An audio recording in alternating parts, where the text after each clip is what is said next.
Hello friends, welcome to my channel.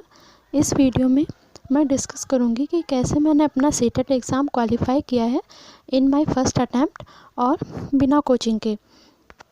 मैंने अपनी BEd complete करी 2021 में। और उसी बार 2021 में ही मैंने अपना सीटेट का फर्स्ट अटैम्प्ट दिया और उसमें प्राइमरी लेवल में मेरे मार्क्स 125 थे और सेकेंडरी लेवल में मेरे मार्क्स 112 हैं। जैसे कि आपको पता है कि सीटेट में 5 सब्जेक्ट्स आते हैं। प्राइमरी लेवल में CDP, Hindi, English, EVS and mathematics आती है।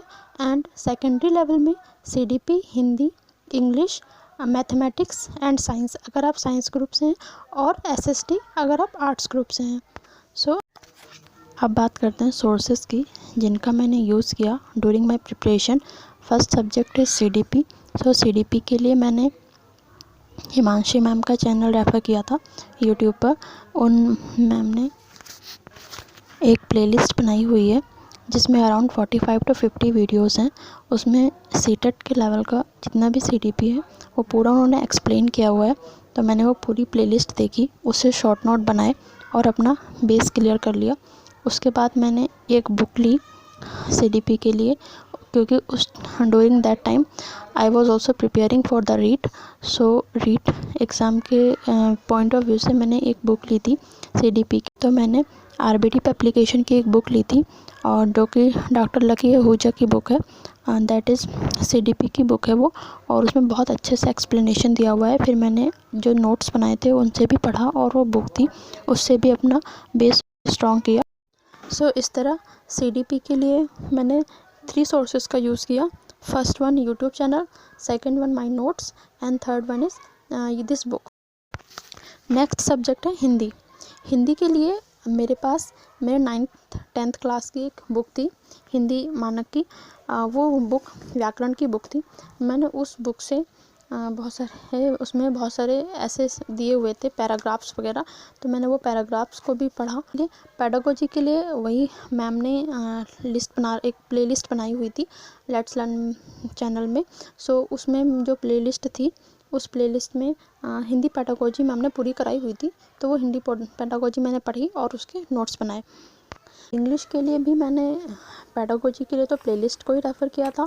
एंड जनरल इंग्लिश के लिए अगर आप फिगर ऑफ स्पीच और पार्ट ऑफ स्पीच पढ़ के जाते हैं तो आपका इजीली हो जाता है। फिगर ऑफ स्पीच में मेटाफर, एलिट्रेशन, सिमली ऐसे क्वेश्चंस आते हैं कभी कभी, और पार्ट ऑफ स्पीच में नाउन, प्रोनाउन, वर्ब, एडजेक्टिव इनमें से क्वेश्चंस आते हैं। Next is EVS subject.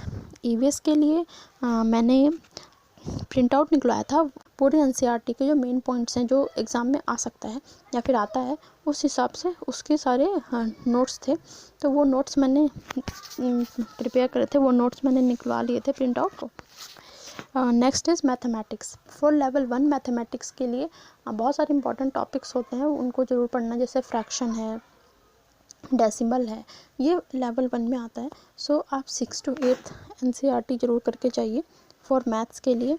And for level 2, क्योंकि मैं मैथ्स और साइंस से हूँ, मेरा मैथ्स और साइंस ही मेरा लैंग्वेज सब्जेक्ट थे। साइंस के लिए 6 to 10th NCERTs are must. उनको ज़रूर प्रिपेयर करिए, और 6 to 10th ही मैथ्स के लिए भी। आफ्टर कंप्लीटिंग दिस 5 सब्जेक्ट्स, और इन 5 सब्जेक्ट्स को प्रिपेयर करते टाइम भी आपको अपने पास प्रीवियस ईयर क्वेश्चंस, जो प्रीवियस ईयर पेपर्स होते हैं उनको अपने पास ज़रूर रखना है। तो सीटेट के जितने भी प्रीवियस ईयर पेपर्स थे वो सारे थे इसमें, और उन सारे पेपर्स को मैंने पढ़ा था। अगर आप पेपर्स पढ़ के आते हैं तो फिर बहुत थोड़ी आसानी रहती है, क्योंकि प्रीवियस ईयर पेपर्स तो बहुत ही इंपॉर्टेंट होते हैं। हाँ, कोई भी एग्ज़ाम हो, सभी एग्ज़ाम्स के लिए इस प्रीवियस ईयर पेपर में एक्सप्लेनेशन भी दिया हुआ है अच्छा।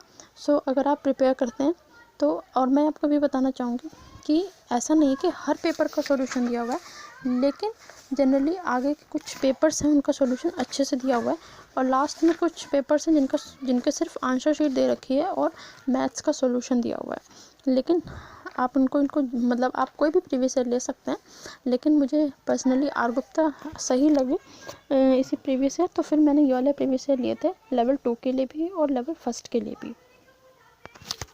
थैंक्स फॉर वॉचिंग, और अगर आपको कोई भी क्वेरी है तो आप कमेंट बॉक्स में लिख सकते हैं। Thank you.